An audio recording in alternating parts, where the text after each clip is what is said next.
بسم اللہ الرحمن الرحیم۔ ناظرین السلام علیکم۔ ناظرین وی لاگ نمبر ہے 165 اور آج اس کی 5ویں قسط ہے۔ صفحہ نمبر ہے 220۔ قصص الانبیاء اردو میں ہے یہ کتاب اور مین ہیڈنگ ہمارا چل رہا ہے مصر میں حضرت موسیٰ علیہ السلام کی واپسی۔ صفحہ 220 وی لاگ نمبر 165۔ ناظرین اس کتاب کا ٹائٹل ہے قصص الانبیاء اور تصنیف ہے حضرت مولانا عبد المنان صاحب رحمۃ اللہ علیہ۔ ناظرین اس کتاب میں حضور اکرم صلی اللہ علیہ وسلم سے لے کر حضرت آدم علیہ السلام کے قصے اور واقعات، سچے قصے، سچے واقعات قرآن و سنت، قرآن و حدیث کی روشنی میں آپ تک پہنچائے جاتے ہیں۔ ناظرین یہ کتاب جس کا ٹائٹل ہے قصص الانبیاء ہم آپ کے سامنے رکھ رہے ہیں۔ نحمدہ ونصلی علی رسولہ الکریم، بسم اللہ الرحمن الرحیم۔ امید حور نے سب کچھ سکھا رکھا ہے واعظ کو، یہ حضرت دیکھنے میں سیدھے سادے بھولے بھالے ہیں، عروج آدم خاکی سے انجم سہم جاتے ہیں، کہ یہ ٹوٹا ہوا تارا محکمل نہ بن جائے۔ تو نے یہ کیا غضب کیا مجھ کو بھی فاش کر دیا، میں ہی تو ایک راز تھا سینہ کائنات میں۔ قال اللہ تعالی۔ ناظرین سورۃ الفتح ہے، 48 نمبر سورت اور یہ پارہ بنتا ہے 26واں پارہ ہے اور 873 صفحہ ہے۔ رب ذوالجلال ارشاد فرماتے ہیں، قال اللہ تعالی لیغفر لک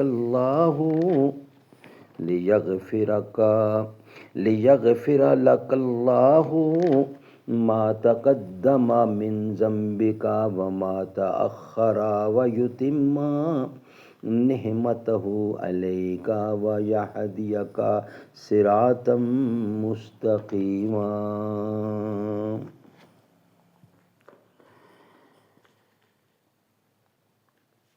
میں نے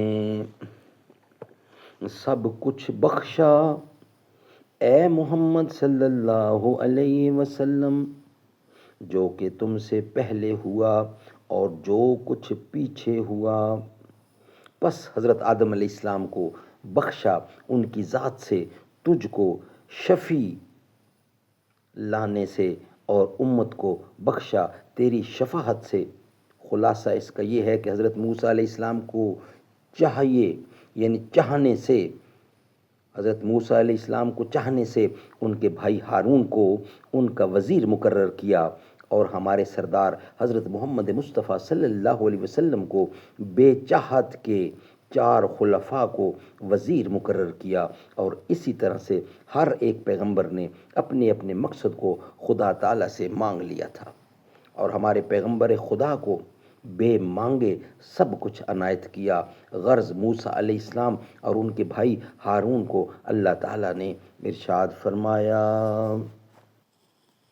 ناظرین کالا علم 16 پارہ نمبر 16 اور 543 نمبر صفحہ، اور طٰہٰ سورت نمبر 20 طٰہٰ آیت نمبر 42 سے شروع ہے اور 42 سے لے کر 45 تک ہے۔ بسم اللہ الرحمن الرحیم۔ اذهب انت واخوک بآیاتی ولا تنیا فی ذکری، اذهبا الی فرعون انہ طغی فقولا لہ قولا لینا لعلہ یتذکر او یخشی۔ قال ربنا اننا نخاف ان یفرط علینا او ان یطغی۔ قالا لا تخافا اننی معکما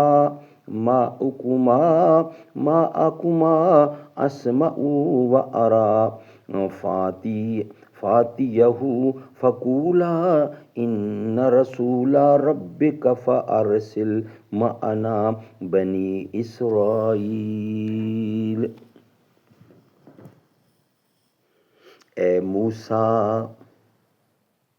موسیٰ علیہ السلام، جا تو اور تیرا بھائی میری نشانیاں لے کر، اور اس کام میں سستی نہ کرو، میری یاد میں جاؤ فرعون کی طرف، کیونکہ اس نے بہت سر اٹھایا ہے، اور کہو اس سے بات نرم، شاہد کہ وہ نصیحت پکڑے یا پھر وہ مجھ سے ڈرے۔ کہا دونوں نے، اے پروردگار ہمارے، بے شک ہم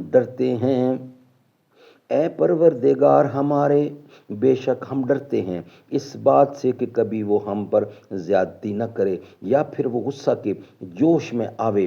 اللہ تعالیٰ نے فرمایا کہ اے موسیٰ علیہ السلام، تم بالکل مت ڈرو، تحقیق میں تمہارے ساتھ ہوں، میں تمہاری ساتھ ہوں اور سب سنتا ہوں اور دیکھتا ہوں۔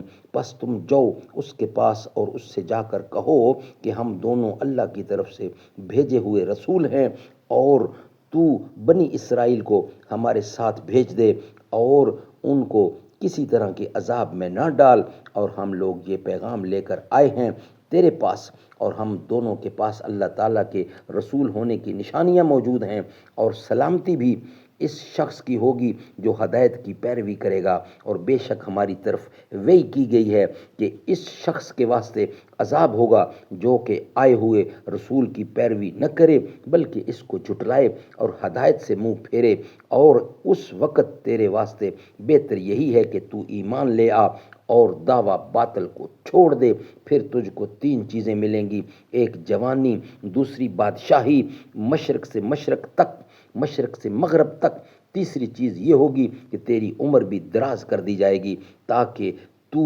بہت عرصہ تک دنیا میں بادشاہی کرے۔ اللہ تعالیٰ نے حضرت موسیٰ علیہ السلام کو اپنا رسول بنا کر تمام علم و حکمت کی باتیں اس میدان مقدس میں جو کوہ طور پر تھا سکھائیں، پھر ان کو حکم دیا کہ اب تم مصر میں جاؤ اور فرعون کو ہدایت کرو۔ یہ ہدایت اللہ تعالیٰ کی پا کر حضرت موسیٰ علیہ السلام فوراً ہی واپس اسی جگہ پر آ گئے جہاں پر اپنی بیوی سفورہ کو چھوڑ گئے تھے۔ آ کر دیکھتے ہیں کہ ایک لڑکا ان سے پیدا ہوا، اور ان کی خدمت میں اللہ تعالیٰ نے حوران بہشت مقرر فرما دی تھیں، اور بھیڑیے اور شیر ان کی بکریوں کی پاسبانی کر رہے تھے۔ پھر حضرت موسیٰ علیہ السلام نے تمام احوال نبوت جو من جانب اللہ عنایت ہوا تھا، اور جو گفتگو اللہ تعالیٰ سے کوہ طور پر ہوئی تھی، اور جو حکم فرعون علیہ لعنت کی طرف جانے کا اور اس کو ہدایت کا اللہ تعالیٰ نے دیا تھا، سب کچھ اپنی بیوی سفورہ سے بیان کیا۔ ناظرین، سفورہ نے جب یہ گفتگو حضرت موسیٰ سے سنی تو وہ بولیں کہ تم فوراً واپس چلے جاؤ اور خدا کے امر میں تاخیر مت کرو، بہت جلد جا کر اس کو خداوند قدوس کا پیغام پہنچاؤ۔ یہ سنتے ہی حضرت موسیٰ علیہ السلام اپنا تمام اسباب و لوازمہ اپنی بیوی سفورہ کے پاس چھوڑ کر اور اپنا عصا ہاتھ میں لے کر خدا کو یاد کرتے ہوئے مصر روانہ ہو گئے، اور جب وہ مصر میں داخل ہوئے اس وقت عشاء کا وقت تھا، نماز عشاء کا، اور حضرت موسیٰ علیہ السلام نے اپنے گھر جا کر دستک دی تو ان کی بہن مریم نے گھر سے نکل کر پوچھا کہ تم کون ہو اور کہاں سے آئے ہو؟ حضرت موسیٰ علیہ السلام نے اس کے جواب میں کہا کہ میں مسافر ہوں۔ یہ سن کر مریم اپنی ماں سے بولی، اے اماں جان، ایک مہمان مسافر دروازے پر آیا ہے۔ مریم کی والدہ نے کہا کہ جلدی جا کر دروازہ کھول دو اور اس مسافر کو اندر لا کر کھانا کھلاؤ۔ حضرت موسیٰ علیہ السلام یہ سن کر اپنی صورت ایک اجنبی کی سی بنا کر بستر کے کنارے پر جا بیٹھے۔ بستر کے کنارے پر جا بیٹھے۔ اس کے بعد ہارون اور اس کے والد عمران، ان دونوں نے آ کر حضرت موسیٰ علیہ السلام کو دیکھا، لیکن بعض حوالے کے ذریعے سے معلوم ہوتا ہے کہ اس وقت ان کے والد اور ان کی بہن دونوں انتقال کر گئے تھے، اور یہی صحیح معلوم ہوتا ہے۔ واللہ علم الصواب۔